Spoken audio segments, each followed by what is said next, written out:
नास्ति सांख्य समं ज्ञानं नास्ति योग समं बलम् अत्र वा संशयो मा भूत् ज्ञानं सांख्यं परं स्मृतम्।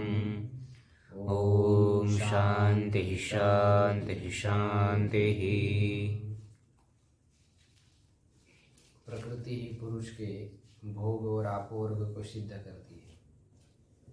भोग और आपोर्ग को सिद्ध करने के बाद प्रकृति स्वयं ही निवृत्त हो जाती है। जैसे मंचस्थ स्थित पुरुष को नर्तकी अपने हाव भाव आदि क्रिया दिखा करके निवृत्त हो जाती है, उसी प्रकार प्रकृति अपने स्वरूप को पुरुष को दिखा करके निवृत्त हो जाती है। प्रकृति फिर दोबारा उस पुरुष को बंधन में नहीं डालती है। ये प्रकृति बड़ी सुकुमार है। उसको जो भी पुरुष एक बार देख लेता है तो फिर उस पुरुष के सामने प्रकृति नहीं आती है। तो बंध और मोक्ष के रूप में पुरुष स्थित है ऐसा प्रतीत होने पर भी वस्तुतः बंध और मोक्ष पुरुष को होता ही नहीं। पुरुष बंधन और मोक्ष से रहित है। बंधन को भी प्रकृति प्राप्त हो जाती है और मोक्ष को भी प्रकृति ही प्राप्त हो जाती है। तो बंधन और मोक्ष प्रकृति का होने पर भी पुरुष में उसका आरोप किया जाता है। तो किस किस रूप में प्रकृति बंधन को प्राप्त होती है और किस रूप में पुरुष कैवल्य के रूप में रहती है, उसको अभी आगे स्पष्ट कर रहे हैं। रूपैः सप्तभिरेवं बध्नात्यात्मानमात्मना प्रकृतिः। रूपैः सप्तभिरेव बध्नात्मानमात्मना प्रकृतिः। सैव च पुरुषस्यार्थं प्रतिविमोचयत्येकरूपेण। सैव च पुरुषार्थं प्रतिविमोचयत्येकरूपेण। सप्तभी रूपैः, 7 रूपों के द्वारा प्रकृति आत्मानम आत्मना बध्नाति, अपने को ही अपने द्वारा स्वयं बांधती है। पुरुष बंधन को प्राप्त वस्तुता नहीं होता है। प्रकृति ही स्वयं अपने को 7 रूपों से बांधती। किन किन रूपों से? धर्म, वैराग्य, ऐश्वर्य, अधर्म, ज्ञान रूप से, अज्ञान, अवैराग्य और अनैश्वर्य, ये 7 रूप से बांधती। जो बुद्धि सर्ग के 8 भाव बताए थे, तो उसमें से जो 7 भाव है उसके द्वारा प्रकृति अपने को बांधती है, माने बंधन को प्राप्त हो। और वही प्रकृति पुरुष का मोक्ष करना है इस भाव से एक रूपेण मोचयति, एक रूप से मोचयति, माने उसको मुक्त करा देती। माने तत्व ज्ञान, सत्पुरुष अन्यता ख्याति, भेद ज्ञान के द्वारा वह पुरुष को मुक्त करा देती। पुरुषस्यार्थं प्रति मोचयति, पुरुष का मोक्ष करना है इस भाव से वह प्रकृति एक रूप से, ज्ञान रूप से उस पुरुष को मुक्त करा देती। तो तत्व ज्ञान से ही मुक्ति हो जाती है। वास्तविक पंचविंशति तत्व का यथार्थ अनुभव हो जाए। ये यथार्थ अनुभव ऋतुम्बरा प्रज्ञा की उत्पत्ति होने के बाद ही हो जाता है। ऋतुम्बरा तत्र प्रज्ञा श्रुतानुमान प्रज्ञाभ्याम अन्य विषय।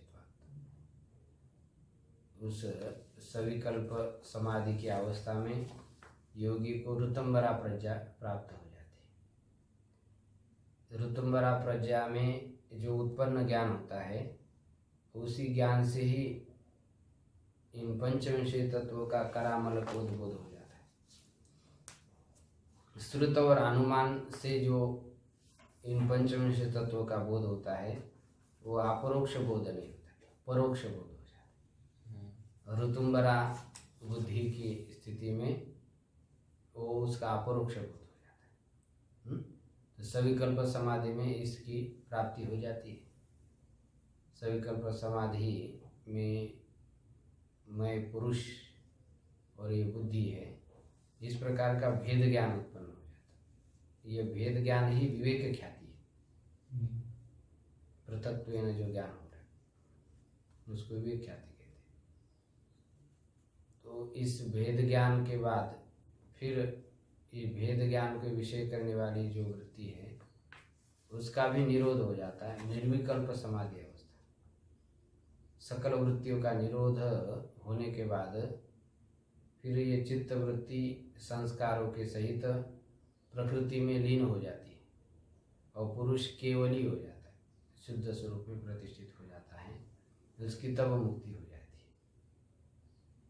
तो निधि ध्यासन की अवस्था में ही इस तत्व ज्ञान की परिपक्वता हो जाती है। माने तत्व ज्ञान में दो अंश बाधक होते। शास्त्र के द्वारा सुनने पर, अनुमान से समझने पर ही संशय और विपर्य होते हैं। क्या क्या होता है? संशय विपर्य। संशय और विपर्य। ज्ञान होने के बाद भी संशय विपर्य हो जाता है मनुष्य। इसलिए दृढ़ अपरोक्ष ज्ञान जब हो जाता है तब संशय और विपर्य की भी निवृत्ति हो जाती है। जैसे 10 लोग नदी पार करने के लिए निकले, नौका से जा रहे हैं और नदी पार करने के बाद एक व्यक्ति को भ्रम हुआ कि हमारे से एक बिछुड़ गया, नदी में डूब गया, मर गया। ऐसा उसको क्या हो गया? भ्रम। यद्यपि 10वां तो है उसमें, लेकिन व्यक्ति की गणना करने वाला जो पुरुष था वह अपने को छोड़ रहा है और 9 को गिन रहा है और कहता है 10वां जो है मर गया है। तो अभी वहाँ पर 10वां नहीं है, 10वां है, लेकिन होने पर भी उसको संशय है कि 10वां यहाँ है नहीं, और विपरीत ज्ञान है कि 10वां क्या हो गया? मर गया।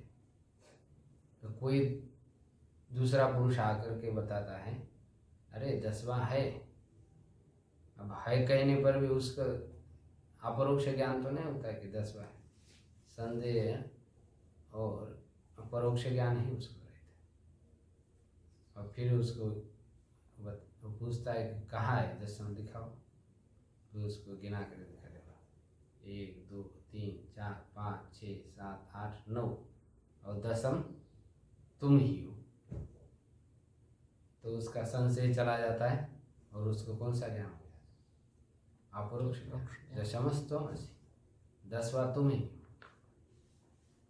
तो फिर ज्ञान होने के बाद संशय और परोक्ष ज्ञान की निवृत्ति हो जाती है। तो ज्ञान में संशय और परोक्ष ज्ञान रह सकता है।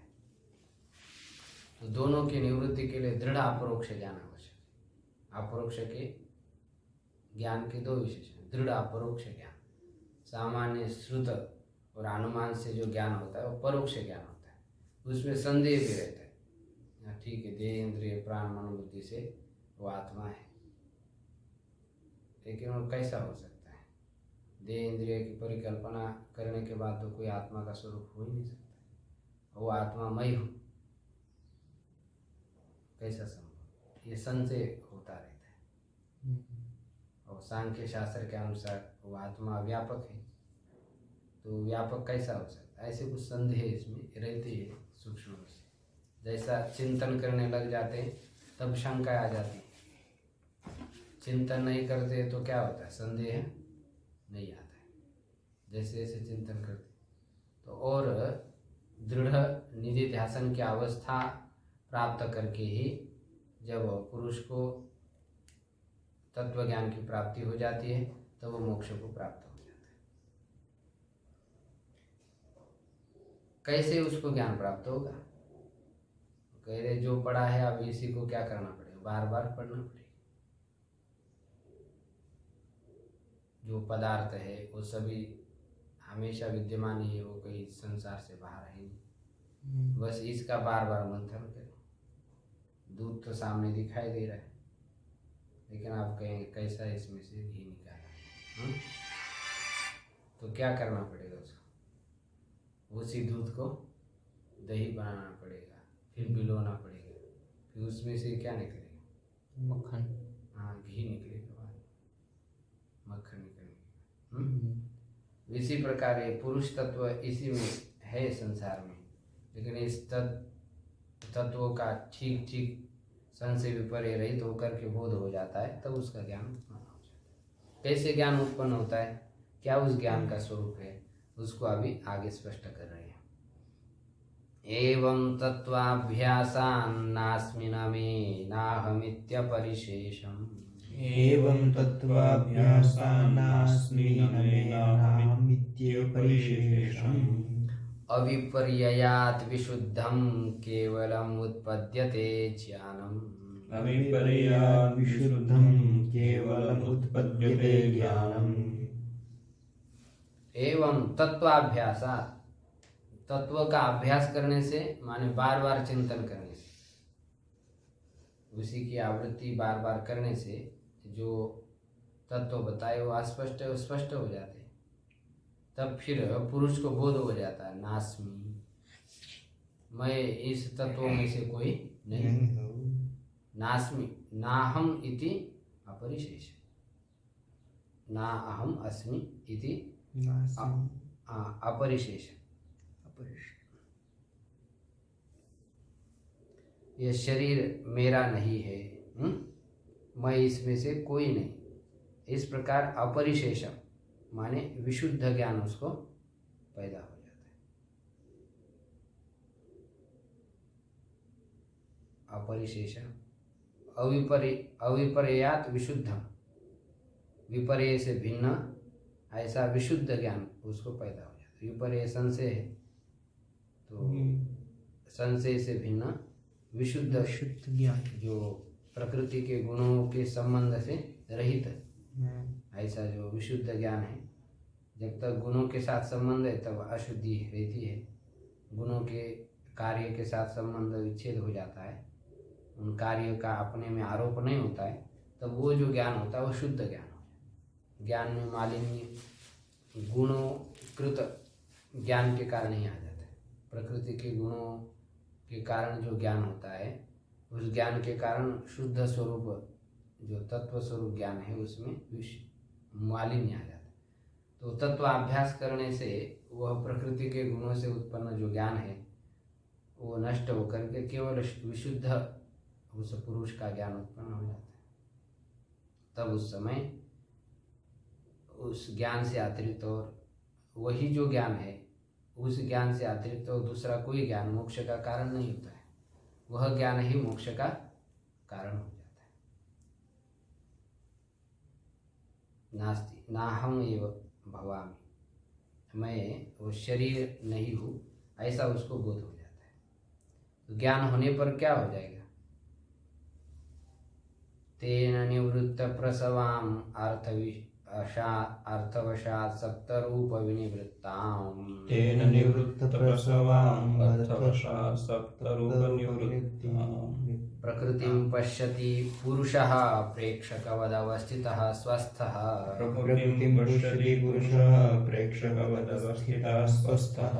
तेन विशुद्धेन, उस विशुद्ध केवल ज्ञान के द्वारा प्रकृतिं पश्यति, पुरुष प्रकृति को देखता है। किस प्रकार?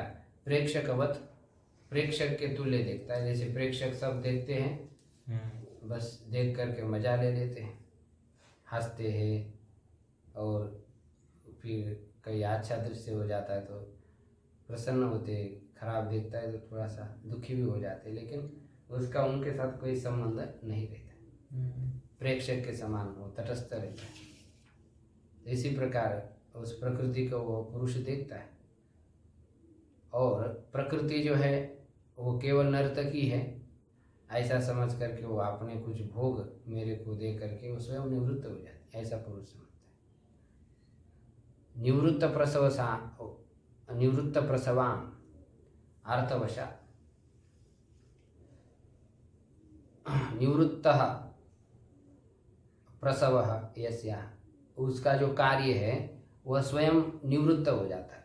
किस कारण से? अर्थवशा, अर्थ माने पुरुषार्थ, उस पुरुषार्थ को देने के कारण वह सप्त रूपा जो प्रकृति है वह स्वयं क्या हो जाती, निवृत्त हो जाती। तब फिर पुरुष स्वस्थः, पुरुष स्वस्मिन् तिष्ठति इति स्वस्थः, वो अपने स्वाभाविक रूप में स्थित रहता है। प्रकृति के जो सप्त धर्म है उससे वो रहित हो जाता है और अपने रूप में स्थित हो जाता है, वही कैवल्य भाव को प्राप्त हो जाता है। ये पुरुष का अपने स्वरूप में अवस्थान हो जाना, इसी को मोक्ष कहते हैं। अन्यथा रूप से अवस्थिति ही बंद है और स्वस्वरूप से स्थित हो जाना ही मोक्ष है। अन्य देह इंद्रिय आदि के रूपों में अपना स्वरूप समझ लेना, ये बंद होता है। मुक्तिर्नाम हित्वा अन्यथा रूपम मुक्तिरिति, भागवत में जो मुक्ति की व्याख्या की, अन्यथा स्वरूप का त्याग करके स्व रूप से स्थित हो जाना, इसको मुक्ति कहते हैं। तो इस मुक्ति मोक्ष को वो पुरुष प्राप्त हो जाता है। और क्या होता है, दृष्टामयेत्युपेक्षक एको दृष्टाहमित्युपरमति अन्या, दृष्टामत्येप्येक्षकः एको दृष्टाहमित्युपरमत्यन्यः। सति संयोगेऽपि तयोः प्रयोजनं नास्ति सर्गस्य, सति संयोगेऽपि तयोः प्रयोजनं नास्ति सर्गस्य।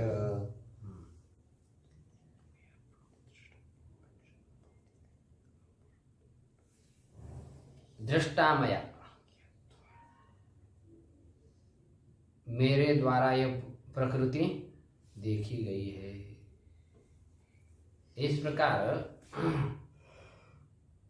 पुरुष जब समझता है तब प्रकृति क्या हो जाती, अपने आप निवृत्त हो जाती और पुरुष केवल दृष्टा, दृष्टा रूप से हो जाता है। एको दृष्टा हम इति, मैं एक दृष्टा हूँ, इस प्रकार का उसको बोध हो जाता है और प्रकृति उपराम हो जाती है। तो प्रकृति उपराम होगी कैसे, क्योंकि संसार में तो दो ही तत्व है, एक प्रकृति और दूसरा पुरुष। तो प्रकृति जाएगी कहाँ पर, प्रकृति पुरुष सर्वत्र व्याप्त है, तो दोनों का संयोग तो बना ही रहेगा। अब किसी को कहा कि भारत देश छोड़ के जाओ, तो क्या करेगा, यहाँ से कहीं दूसरे राज्य में चला गया, तो वो क्या भारत देश छोड़ के गया, थोड़ा कहा जाए, वो तो भारत में ही है। ऐसे ही प्रकृति पुरुष को छोड़ करके कहा जाएगी, क्योंकि प्रकृति और पुरुष तो इन दोनों से ही सारा संसार व्याप्त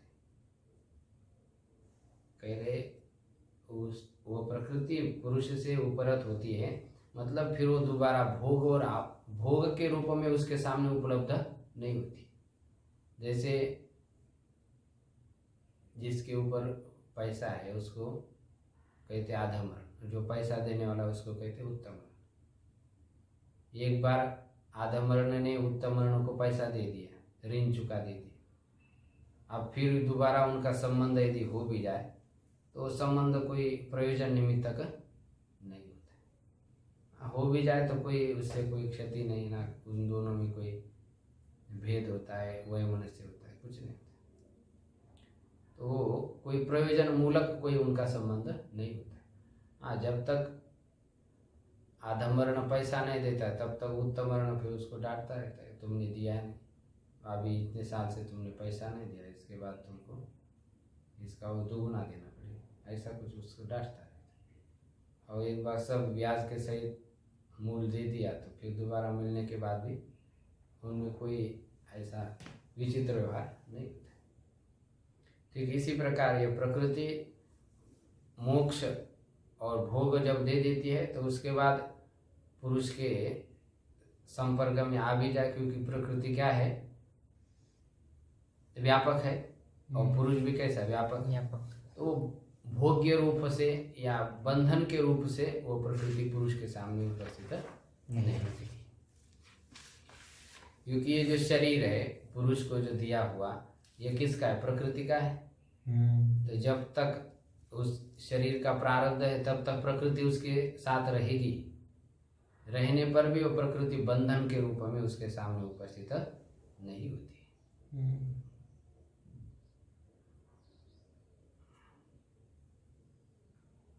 तो जब ज्ञान उत्पन्न हो जाता है तब उसका शरीर कैसा रहता है? जब शरीर के साथ तो उसका संबंध पूर्ण रूप से खत्म हो गया। ज्ञान होने के बाद तो कहता न मैं शरीर, वो मेरा शरीर नहीं, मैं शरीर नहीं। तो फिर शरीर कैसा रहता है उसका?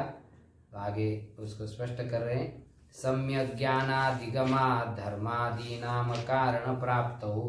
सम्यक् ज्ञानाधिकरणगमात् धर्मादिना कारणप्राप्तो तिष्ठति संस्कार वशात् चक्र भ्रमिवधृत शरीर। तिष्ठति संस्कारवशात् चक्रभ्रमिवधृतशरीरः। सम्यक ज्ञान की प्राप्ति होने के बाद धर्मादि नाम अकारण प्राप्त हो। धर्मादि का कोई कारण रहा ही नहीं, धर्मादि का कारण नष्ट हो गया, तो फिर धर्म नहीं, अधर्म नहीं, तो फिर शरीर की स्थिति का जो कारण है कोई बचा ही नहीं। कारण होने से कार्य रहेगा, कारण ही नहीं तो कार्य कहाँ से रहेगा? मृत्तिका का नाश होने के बाद घट का नाश हो ही जाता है। तो इसी प्रकार शरीर का कारण धर्माधर्म, उसका नाश हो गया पुरुष के ज्ञान से। विद्यते हृदय ग्रंथि छिद्यन्ते सर्व संशयाः क्षीयन्ते च सकर्षाः तस्मिन् दृष्टे परावृत्ताः। उस पुरुष का ज्ञान होने के बाद सारे कर्म नष्ट हो गए, तो फिर शरीर कैसा रहेगा? कारण के नाश से कार्य की निवृत्ति हो जानी चाहिए। तो भी कह रहे हैं तिष्ठति संस्कार वशात्, उसका जो शरीर है उस शरीर का जब तक प्रारब्ध रहता है तब तक उस प्रारब्ध और संस्कार के कारण उसका शरीर रहता है, उस शरीर को धारण करके रह जाता है। कैसे? अब उसका धर्मादि का नाश होने के बाद भी उसका शरीर कैसा रहता है? तो उसको दृष्टांत दे करके समझा रहे, चक्र भ्रमिवत। चक्र भ्रमी माने घट को बनाने वाला जो चक्र रहता है, तो उसके नीचे एक दंड लगा रहता है, उसको निकालने के बाद भी वो चक्र क्या होता है? घूमता ही रहता है कुछ समय तक। उसका कारण दंड निकाल दिया है तो तुरंत वो चक्र बंद होना चाहिए, लेकिन होता नहीं। कुछ समय तक संस्कार के कारण वह चक्र घूमता ही रहता है। फैन जब चलता है और स्विच बंद कर देते तो तुरंत बंद होता है नहीं, कुछ समय तक वह फैन शुरू ही रहता है। संगीत सुनने के लिए बहुत लोग जाते बड़े बड़े महफिल में, और संगीत सुन लिया, सुनने के बाद भी फिर संगीत शांत थोड़ा होता है। कुछ दिन तक वो क्या करते रहते? गुनगुनाते रहते। संगीत खत्म हो गया लेकिन तो भी दिमाग में वही चलता रहता संस्कार के कारण।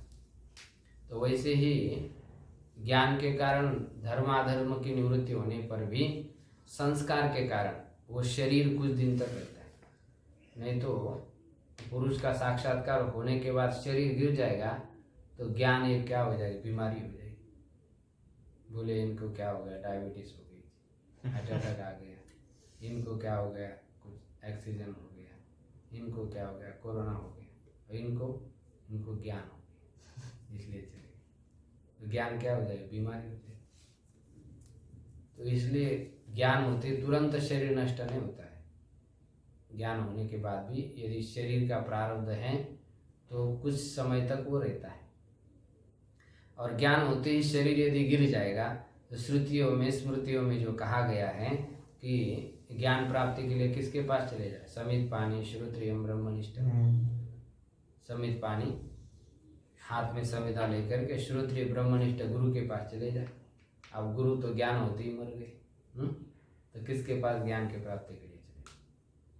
तो ज्ञान होने के बाद भी शरीर उसका रहता है, तभी तो श्रुतियों में और भगवान भी उपदेश करते गुरु के पास चले। तद्विद्धि प्रणिपातेन परिप्रश्नेन सेवया उपदेशन्ति ते ज्ञानम ज्ञानिनः तत्त्वदर्शी। वो तत्व का दर्शन करने वाले लोग उस तत्व का बोध कराएंगे तुमको, उनके पास चले जाओ। अब शरीर तुरंत नष्ट हो जाए, तत्वदर्शी रहेगा कौन संसार? सारे के सारे चले जाएंगे।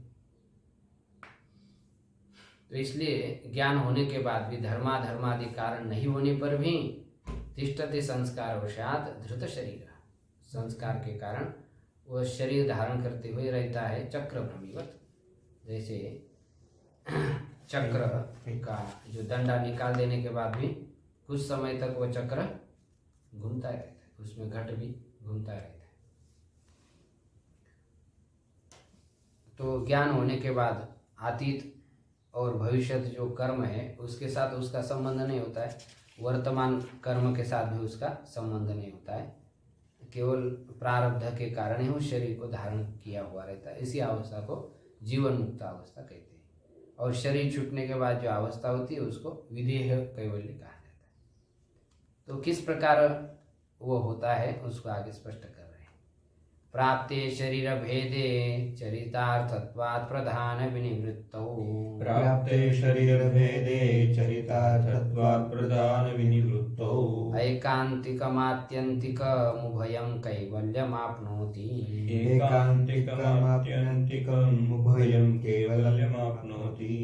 शरीर भेदे प्राप्ते, शरीर का नाश प्राप्त होने पर, धर्म से उत्पन्न जो संस्कार है उसका क्षय प्राप्त होने पर, चरितार्थत्वात् उसके गुणों का जो कार्य है वो चरितार्थ सफल होने के कारण प्रधान विनिवृत्त, प्रधान की निवृत्ति होने के बाद यह पुरुष उभयम कैवल्यम आपनोति। ये पुरुष ऐकांतिक और आत्यंतिक कैवल्य को प्राप्त कर लेता है। शरीर छूटने के बाद तुरंत ही वह विधेय कैवल्य को प्राप्त हो जाता है, विशिष्ट कैवल्य को प्राप्त हो जाता है। यह पुरुष के साक्षात्कार के बाद कैवल्य की प्राप्ति हो जाती है ज्ञान के द्वारा। तो ये ज्ञान किसने कहा है इसको अभी आगे कह रहे हैं। पुरुषार्थ ज्ञानमिदं गुह्यं परमर्षिणा समाख्यातम्। पुरुषार्थ ज्ञानमिदं गुह्यं परमर्षिणा समाख्यातम्। स्थित्युत्पत्ति प्रलयाश्चिन्त्यन्ते यत्र भूतानां। स्थित्युत्पत्ति प्रलयाश्चिन्त्यन्ते यत्र भूतानां। पुरुषार्थ ज्ञानमिदं, पुरुषार्थ मोक्ष, तदर्थम इदम, वो मोक्ष के लिए यह जो ज्ञान बताया है वह गुह्य रहस्यमय जो ज्ञान है परमर्षिणा समाख्यातम, परमश्चासु ऋषि, श्रेष्ठ ऋषि कपिल महर्षि, इनके द्वारा ये सम्यक प्रकार से कहा गया है। जिस ज्ञान में भूतों के विकारों का और जगत के उत्पत्ति स्थिति प्रलय आदि का सम्यक प्रकार से विचार किया गया है। तो उस स्थिति उत्पत्ति प्रलय में जो स्थित जो चतुर्विंशति तत्व है और पुरुष है उसका यथार्थ ज्ञान होने के बाद ही मनुष्य संसार से मुक्त होकर के कैवल्य को प्राप्त हो जाता है। इस प्रकार ये 70 कारिकाओं के द्वारा ये ज्ञान बताया गया है। ये तत्पवित्रमग्र्यं मुनिरासुरये अनुकंपया प्रददौ। एतत्पवित्रमग्र्यं मुनिरासुरये अनुकंपया प्रददौ। आसुरीरपि पंचशिखाय तेन च बहुलीकृतं तंत्रम्। आसुरीरपि पंचशिखाय तेन च बहुधा कृतं तंत्रम्। एतत् पवित्र्यम, पवित्र करने वाला, अग्र्यम सबसे प्रथम जो कहा गया ज्ञान वह सांख्य ज्ञान, मुनि ही कपिल मुनि आसुरये अनुकंपया प्रददौ, अनुकंपा से करुणा से ही, क्योंकि भगवान के जो अवतार होते हैं वो किस लिए होते हैं, संसार से जो जीव दुख पा रहे हैं तो उस दुख से मुक्त करने के लिए होते हैं। तो उस कपिल महर्षि ने सांख्य ज्ञान रूप नौका को हम सबको प्रदान कर दिया। इसी नौका में बैठ करके इस संसार और दुख से हम पार हो जाते हैं। तो केवल करुणा से ही कर देते हैं, और कोई कारण नहीं होता है। अनुकंपया प्रददौ, अनुकंपा से उन्होंने आसुरी को कहा। आसुरी रपि पंचशिखा है, आसुरी जो शिष्य उन्होंने भी अपना ज्ञान पंचशिखाचार्य को दिया। तेन च बहुलीकृतं तंत्रम्, और पंचशिखाचार्य ने फिर उस सांख्य दर्शन को और विस्तार से बना दिया। बढ़ाते गए बड़े बड़े, अभी आगे चलकर कितना सारा विस्तार होता ही रहता है। शिष्य परंपरयागतमीश्वर कृष्णेन चेतद आर्याभिः शिष्य परंपरयागतम् ईश्वर कृष्णेन चेदार्याभिः संक्षिप्तमार्यमतिना सम्यग्विज्ञाय सिद्धान्तम् संक्षिप्तमार्यमतिना सम्यक् विज्ञाय सिद्धान्तम् शिष्य परंपरयागतम, इस प्रकार मूल कपिल जी के द्वारा, फिर आसुरी, फिर पंचशिखाचार्य के द्वारा, फिर उनके द्वारा भी बहुत शिष्य को मिला।